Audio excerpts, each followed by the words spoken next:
How to change your display name on Fortnite mobile. Hello everyone. In this video, I will show you how to change your display name on Fortnite mobile. First, open up your web browser and search for Epic Games. Before proceeding, access the desktop version of the site. After that, tap on this link over here. Then, you'll be taken to this page. Here, tap on the three bars at the top right corner.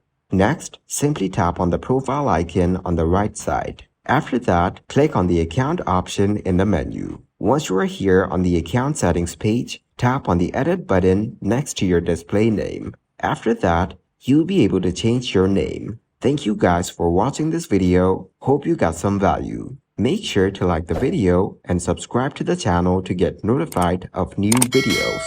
See you in the next one.